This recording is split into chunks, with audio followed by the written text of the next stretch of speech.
And hello. Welcome back to Sunday's weekly wrap up. This time, so we should be live. Hopefully, we are live because I just checked, wasn't pre-live, and therefore we're live. Click to join. The event will start soon. Okay, well, come on. I gotta wait because it doesn't pop up. All right, maybe it's refresh. We are live, and if I can hear myself, maybe still not. Starting soon. I don't know. It's been a minute. It's been a minute, Mr. LinkedIn. So you should wake up.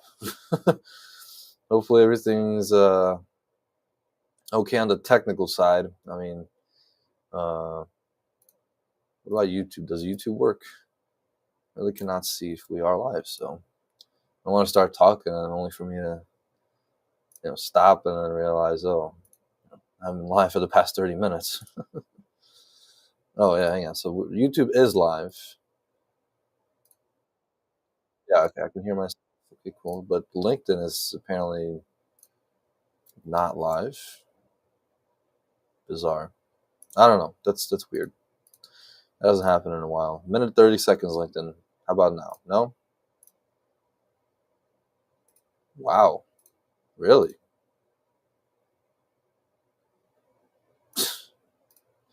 Yeah, so this week I actually took my time and took the care to invite people to you know to this live, and now apparently the live is not going, not working. Seriously? Wow. I don't know if anybody's on LinkedIn. I'm not sure if you can. I think you can add a comment. So like, I would probably see it here, but I really cannot. I don't know what's going on with LinkedIn because by now, 2 minutes and 30 seconds, usually like I would see something going on here. So, uh, all right. I guess I'll just leave it be. We'll just have to go without LinkedIn. But it kind of pisses me off because, sorry, it makes me mad because you know actually uploaded it there. Take some time. Take some time to invite everybody and. Yeah. Anyways, I wouldn't even be mad if it wasn't even like on Twitter because nobody watches that. YouTube, it takes 10 seconds to do that. LinkedIn is like, a platform, but it's kind of that. It's kind of LinkedIn is pre-live. Yeah, I know. It's like not running, and I'm not gonna start and stop and start the stream again just to like you know poke it to wake up. But that's lame. That is really lame. I'll probably just in the chat I'll put of the LinkedIn of the LinkedIn live stream. I'll put the link to YouTube, which will be better. So hang on. Link is pre-live, so I'll put a message here. Add a comment. LinkedIn is not working for some reason. Here is the link to my live stream on YouTube. Come join me there.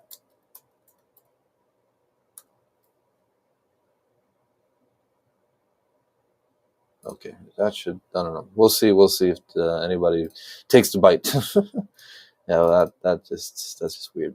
Yeah, that hasn't happened ever before. LinkedIn is pretty consistent. LinkedIn works a lot of the time, but unfortunately, you know, doesn't seem like this. So yeah. Damn.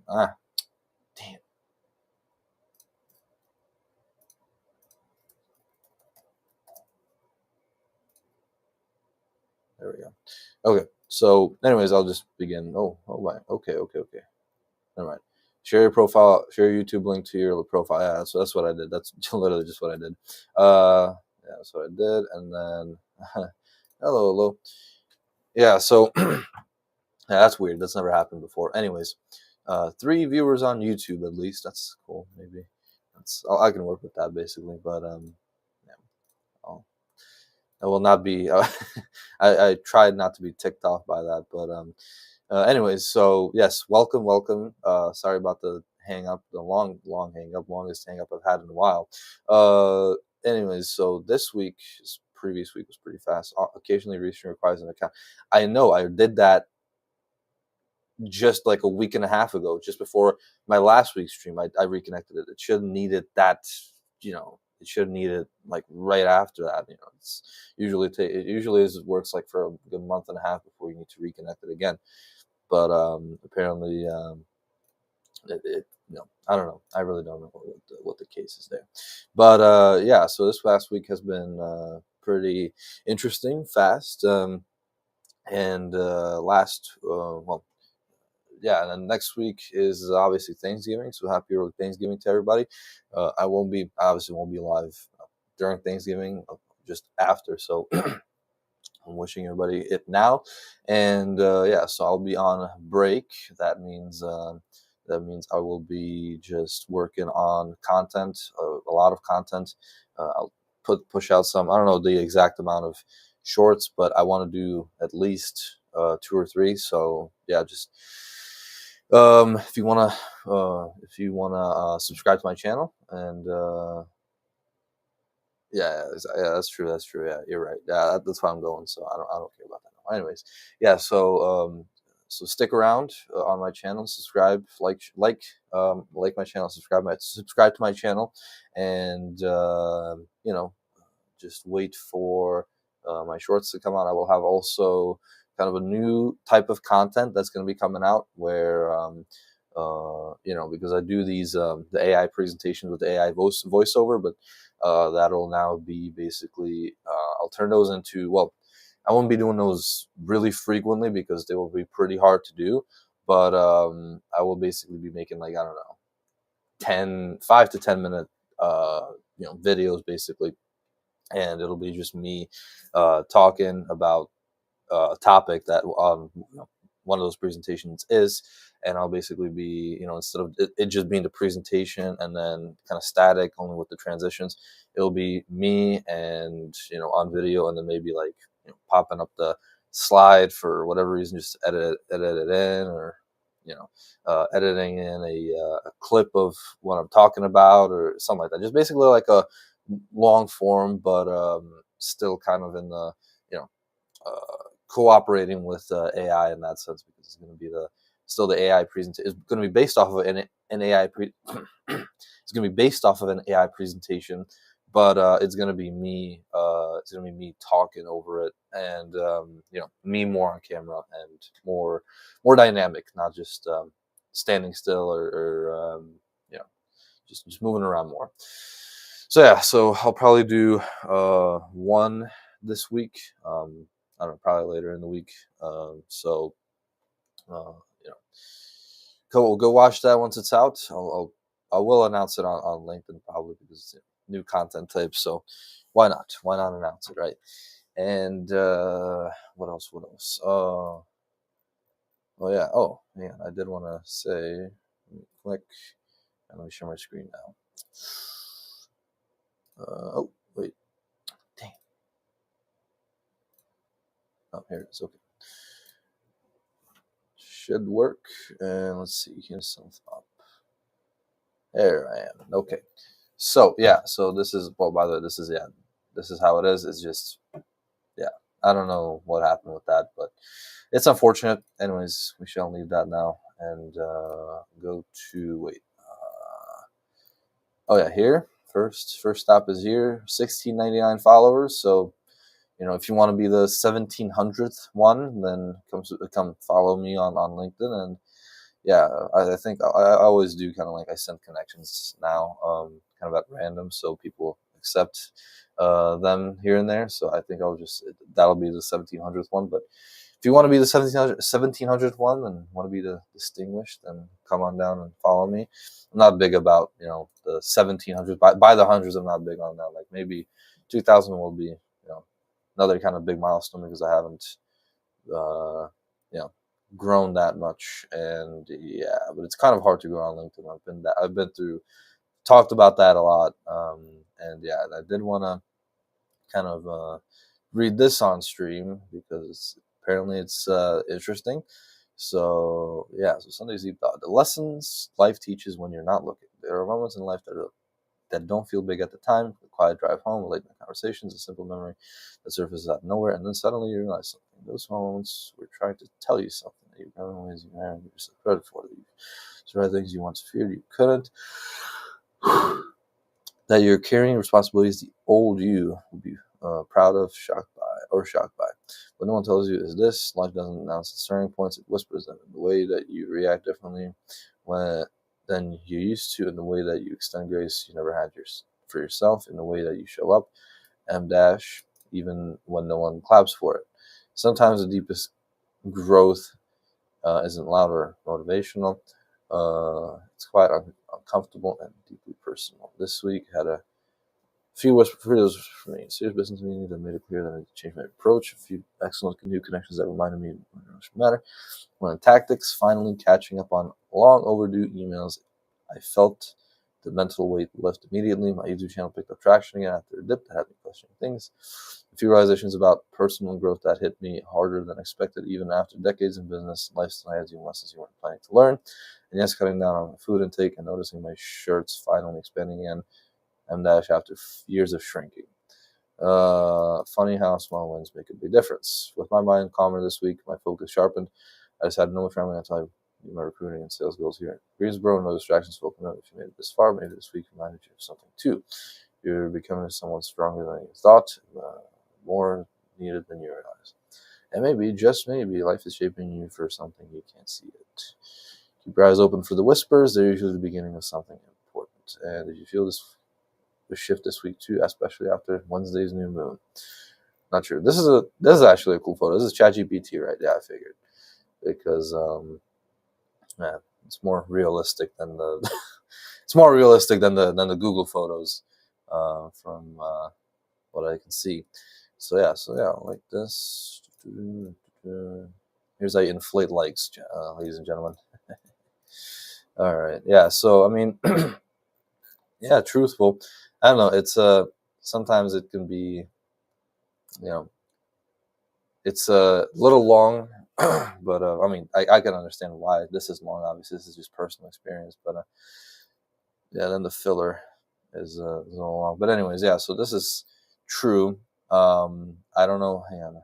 I don't know if I felt a shift necessarily after Wednesday. Yeah, I mean, maybe. I didn't know there was a new moon on Wednesday. That's a new that's news to me, for example. So yeah, but I suppose so. Maybe there was a shift.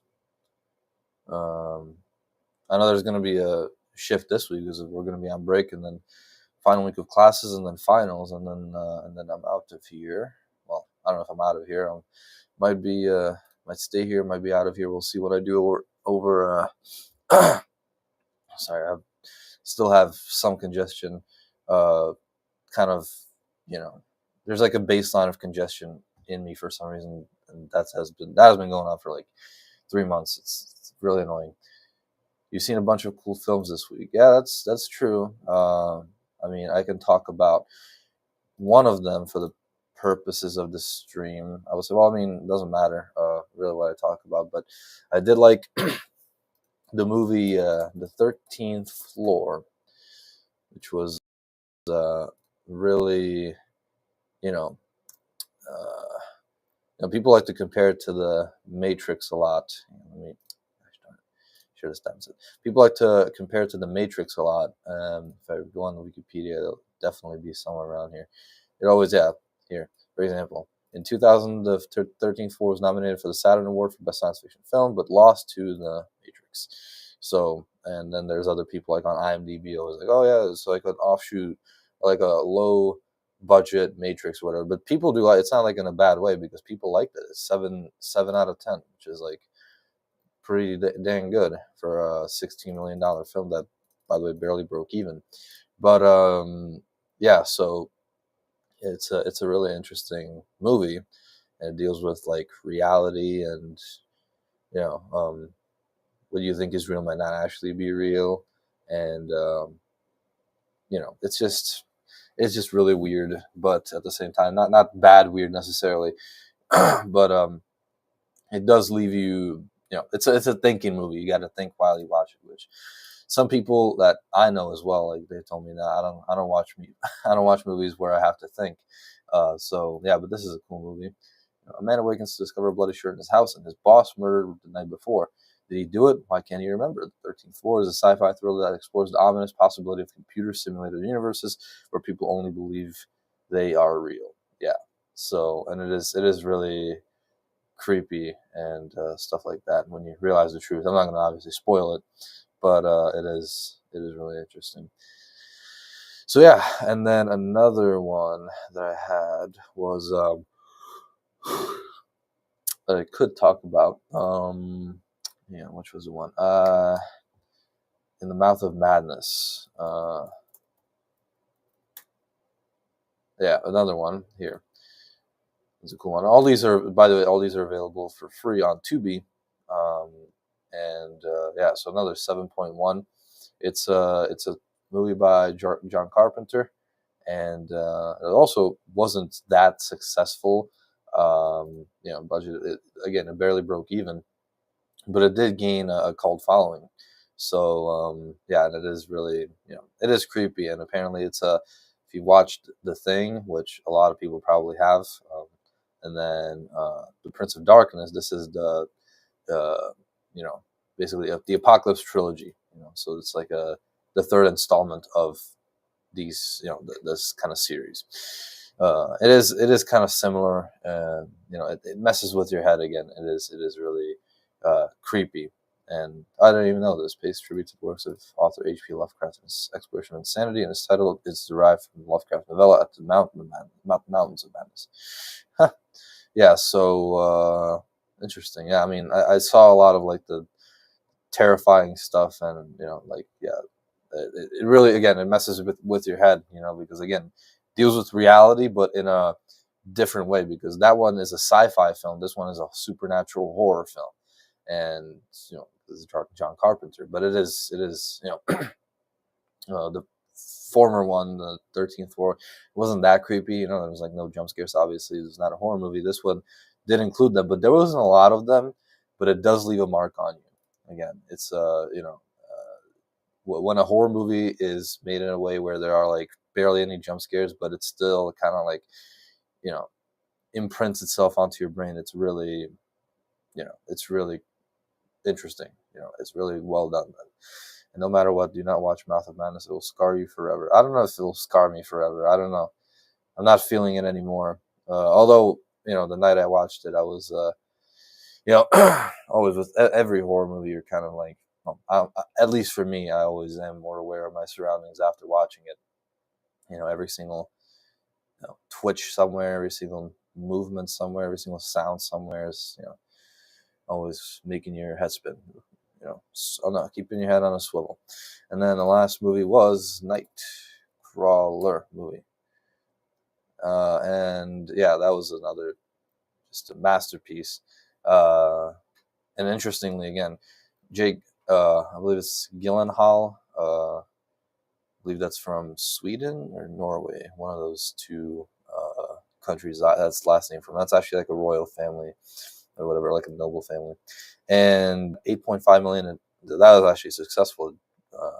Gross like 5 times what it cost to make. So that was a successful movie, and it was really, again, it was just, how would I put this? Creepy, a little bit. Yeah. Well, it was pretty creepy, I would say. It was like, I don't know how to describe it. It was just so many things at once. It was really bloody, really bloody. I mean, like, so if you want to watch it, then keep in mind it's R-rated, of course, and yeah, but it was really. It also made you think as well. It also made you think because you know kind of deals with like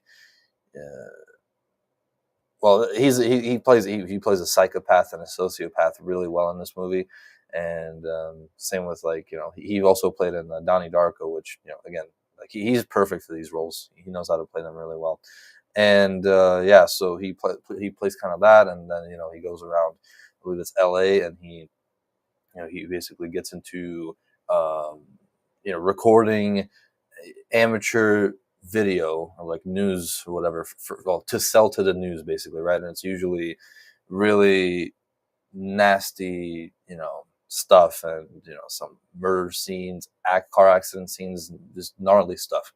And and he just sells it to the TV for profit, and it just shows like with each kind of with each kind of recording, or like yeah, with each kind of recording, he goes a step further. Like that. It's really it gets really it gets really insane, I would say, and it just gets into um, basically what what how would I put this? He gets into, well, first of all, what people are willing to do for some money, and also like when you get really into it, like he actually like kind of spiraled after that, right? Basically, and I'm not going to spoil the ending, but it's basically the it's basically the apex of it, and it's terrible. So nothing supernatural about Mouth of Madness, just pure reality and facts. It well, it is supernatural because it introduces supernatural creatures, and you can actually see them. Yeah, reality of TV business. Yeah, yeah. That's just what I was looking for. Yeah, the Nightcrawler movie shows like that. Nothing in TV is basically real, because he sometimes like rearranges stuff at the scenes and stuff like that. You know, and also the fact that like the news doesn't care about for example, like literally as a quote from the movie, like I don't care about inner city crime. I care about like inner city crime coming into the suburbs, and you gotta kind of emphasize that a threat to you and stuff like that, because people will at the time people would usually watch it on TV. Now people click on it as well. Like everything is like just it's on the internet and you can see it, and it's become more dangerous as time goes. And in the Mouth of Madness, yeah, I mean it is somewhat real because like especially the ending also like makes you reflect on it, and it's like kind of like are we doing this right now, or is it like everybody's like uh everybody's uh actually I can't find the words today at all for some reason. um it's just, yeah, everybody's kind of like doing the same thing, right? It kind of like reminded me of you know J.K. Rowling, who wrote Harry Potter, and how she how she made money and stuff like that, and how she produced a book where everybody like read it, and you know they didn't become fanatics, thankfully, right? But in the movie, basically, like there's this guy, he writes books, his name is Sutter Kane, and people like you know the more you read his books and stuff like that, the more you know kind of like disbalanced you are, right? Like you get kind of like more and more insane, and you stop seeing reality, all that stuff, basically. Or you don't know what reality is. It's really interesting because he kind of like he switches. It's really well made. I'm just surprised it didn't get a lot of acclaim, because it was really well made. I mean, maybe too early for the time, but now it's gained a cult following. So you know he he calls J.K. Rowling the witch. Uh, Perhaps. I mean, I've seen evidence to that. I've seen evidence to the contrary. I've seen evidence because she said like, well, there are some. Hang on, how does she show this too? Just another interesting thing. Okay, Harry Potter.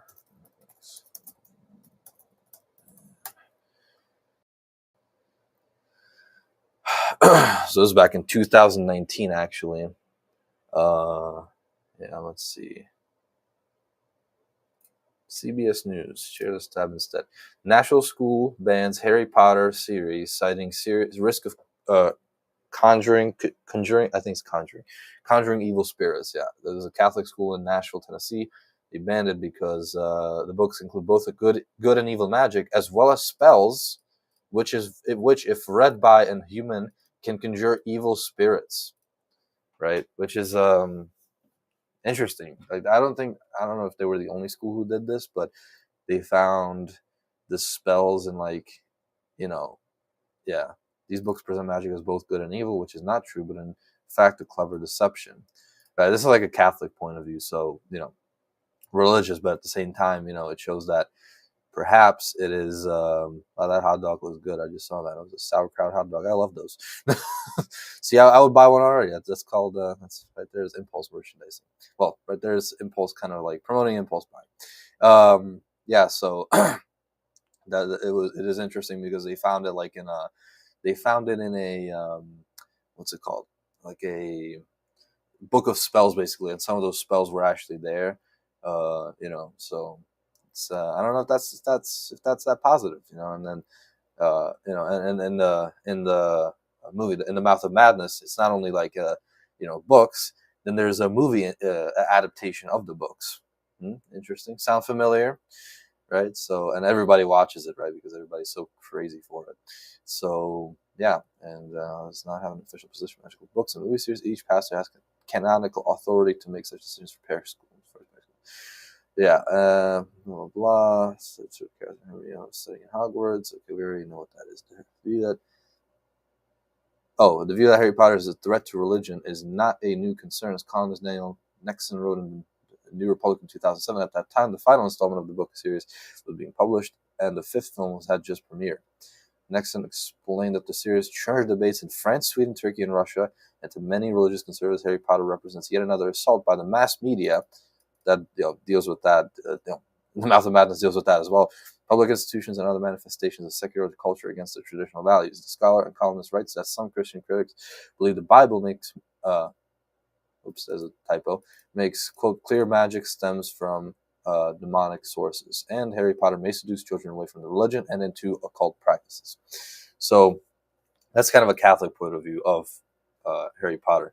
She's claimed it herself. What do you mean? What'd she claim? Like it's real magic or something?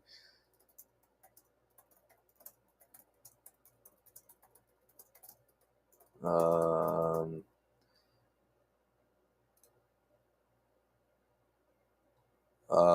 on, I'm just. Rowling has explicitly stated that the magic in her books is not real and that she doesn't believe it in the same way as described in the series. Oh, hang on. So there was some research into real world magic, but they said, "Oh, was this? Oh, that's so stupid." That's why I don't know. It requires a more nuanced answer. I don't like AI overviews, Google AI overviews, because they never give you nuance. They always say either yes or no, and then basically you have to read through it, and then at the end that you finally realize, like I'll show you.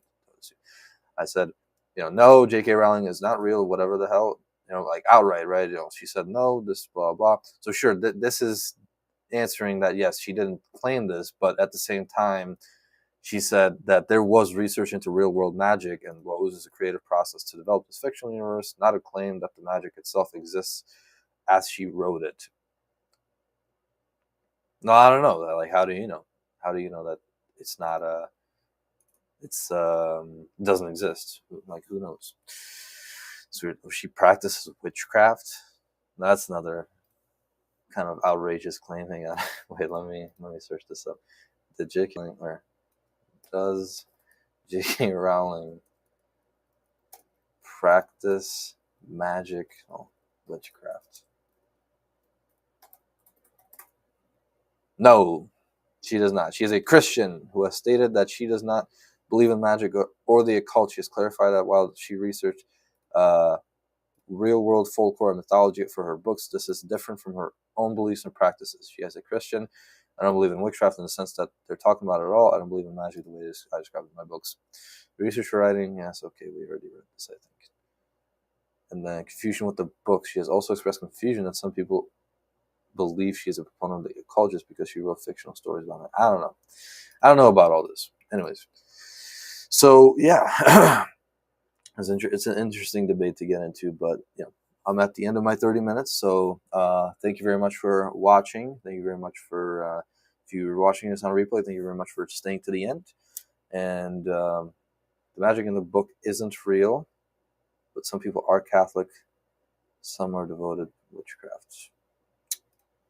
I don't know. Yeah, like I said. So, anyways, thank you for watching. I'll be live again. I don't know. We'll see if on Friday, maybe. But I'll definitely be back next Sunday. So, if not on Friday, then I'll see you next Sunday. So, until then, have a blessed week. Have a great Thanksgiving, and have a great rest of your day. Have a blessed Sunday, and I'll talk to you